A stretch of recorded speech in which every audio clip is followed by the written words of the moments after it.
আমি এই কবর খুঁড়তে লেগে হয়নি, করোনার সময় মানুষ ভয়ে সব পালিয়ে গেছে, আমি একাই কবর খুঁড়েছি, সাথে কেউ থাকতো না, খুঁড়েছি, মাটি দিছি, শুধু একজন থাকতো, যাদের বাপ মা সাথে কান্দাকাটি করতো তারা থাকতো।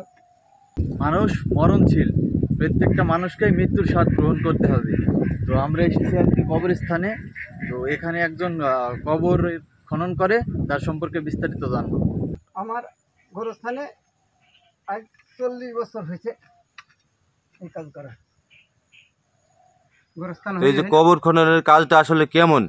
সাধারণত একটা কবর খুঁড়তে কত সময় লাগে?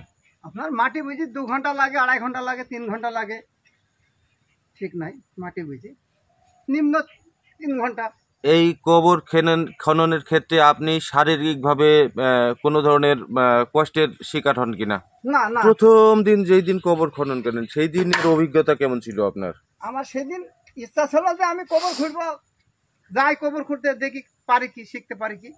আল্লাহর রহমতে আজ 40টা বছর খুঁড়তি, আমার কোনো আপাত বিপদ কি, ভয় ভক্তি কি, ঝড় বৃষ্টি এসব আমি কিছু মনে করি না। আল্লাহ আমাকে খুব সাহায্য করে।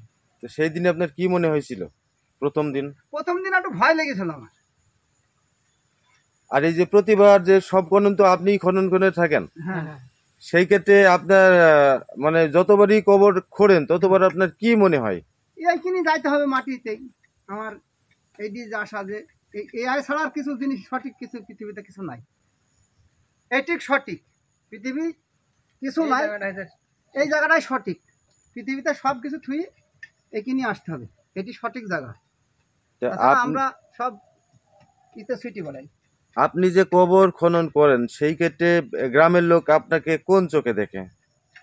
ভালো চোখে দেখে, কেউ খারাপ চোখে দেখে কি না দেখে আল্লাহ জানে। মানুষের মনের খবর কি করে দেখবো? আমি তো মানুষের কাছে কোনোদিন বলিনি যে আমি এই জিনিসটা পারবো না। আর এই কবর খনন করতে গিয়ে আপনি কি ধরনের শিক্ষা পেয়েছেন?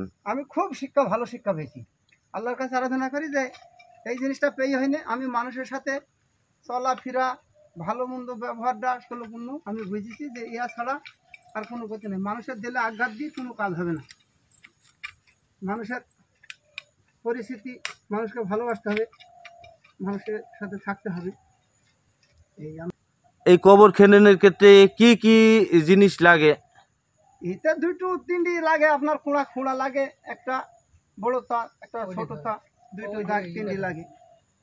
কোদাল লাগে, আপনার অস্ত্র লাগে, 2টো দা থাকে, সাইডে কাজ করতে হয়। এই কবর কি আপনি একাই খনন করেন না আপনার কোনো সঙ্গী রয়েছে? সঙ্গী এদের ডাকতে হয়, যাদের বাপ মা চাচা পাড়া প্রতিবাসী মরে তারা আসে সাথে। অনেক সময় বৃষ্টি যখন পড়ে, বৃষ্টি লাগলে পরে কবরের মধ্যে বসে থাকি, কাগজ দিয়ে একাই বসে থাকি। কেউ থাকলো না থাকলো, একাই বসে থাকি আমি। আল্লাহ শক্তি দেয় আমাকে বসে থাকা। যেমনি আইপের বোমরি গেল, আজ 12টা পর্যন্ত হারিকেন নিয়ে একলাই কবরের ভেতরে বসে থাকলাম।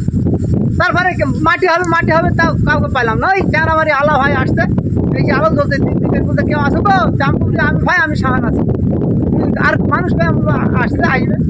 তারপর থেকে হারিকেন নিয়ে বসে আসি, দেখছি আর কোনো ব্যক্তি আইলো না। তারপরে রশিদ মামা এসে বললো আজকে আর মাটি হয় না, কাল সকালে মাটি হবে, চলো বাড়ি থাকি। হারিকেন কবরের মধ্যে চলতে লাগলো, বাড়ি গেলাম। গোরস্থানে কবর খনন করার সময় তো ভয় লাগার কথা। না, আমার প্রথম ভয় লেগেছিল। প্রথম আমি কবর খুঁড়তে গেছিলাম, মিসকাত না কার, না, তারপরেও কয়েকটা খবর বাইরে খুঁড়েছি। এ পর্যন্ত কতটি কবর খনন করেছেন? কবর আমার 2000 হবে। শুধু মাইলমারিতে না অন্য কোনো এলাকা? খুঁড়েছি, আপনার ধলা খুঁড়েছি, তারপরে আপনার ভুয়াদ্দা খুঁড়েছি, হেদুরবাড়ি খুঁড়েছি, করমদি খুঁড়েছি, হিন্দা খুঁড়েছি। মানে আমার আনাকৃত্তি যেমনি আত্মীয় স্বজন আছে তাদের সবারই কবর আমি নানা নানি থেকে আরম্ভ করি, দাদাদি সব আমার হাত দিয়ে হয়েছে কবর। আর আমার মাইলমারিতে 3 বিঘা জমি খুঁড়েছি, আমার 7টা নয় 8টা কবর বাদ আমার হাতে হয়নি। তাছাড়া আমার হাতে সব আল্লাহর রহমতে কবর হয়েছে আমার মাইলমারি গ্রামবাসী। এই কবর খননের ক্ষেত্রে সব থেকে ভয়ানক অভিজ্ঞতা কি আপনার? আমার ভয়ানক অভিজ্ঞতা মরণ। কবর খোঁড়ার অবস্থায় মরণ, এইটুকুই শুধু? তাহলে আমার অন্য কিছু কোনো খেয়াল নেই। আমার আসতে হবে দুনিয়া থেকে, এইখানে সঠিক যে আল্লাহ আমাকে, আমি খুঁড়তে যদি আমি যে এই কবরে থাকতে পারি, আমার কাছে আল্লাহর কাছে খুব আল্লাহ। এই গ্রামবাসীর জন্য আপনার কিছু বলতে চান? আমি গ্রামবাসী নাকি সবই বলছিলাম যে কেউ শিখুক, কেউ আসুক, একাধটা লোক শিখুক আমার সাথে, কেউ শেখে না। যেমনি এই কবরটা খুঁড়তে গিয়ে আমি বাড়ি ছিলাম না, ময়মনসিংহে গেছিলাম, ওই বার্কির লোক এসে এই কবরটা খুঁড়েছে। আল্লাহ রাব্বুল আলামিনের সৃষ্টি জগতের কবর হলো মানুষের জন্য প্রথম স্টেশন। এই স্টেশনে যদি মানুষ ধরা খেয়ে যায়, তামাম জায়গা দিয়ে মানুষ ধরা খেয়ে যাবে। তাই আমাদের নেক আমলের প্রয়োজন। এই কবর বাড়ি যেতে হলে আমরা যেন নেক আমল করি এই কবর বাড়িতে আসি। আল্লাহ রাব্বুল আলামিন আমাদেরকে শ্রেষ্ঠত্ব ঘোষণা করেছেন। সেই রব্বুল আলামিনের শ্রেষ্ঠত্ব নিয়ে যদি আমরা কবর বাড়িতে যেতে পারি, আল্লাহ রাব্বুল আলামিন আমাদের প্রতি রাজি খুশি থাকবেন। মৃত্যু অনিবার্য, আর যারা মৃত্যুর পরেও মানুষের জীবনের সেবা করে তারা আমাদের চোখে মহান নায়ক। ফারহান নাহিদ, মেহেরপুর সমাচার।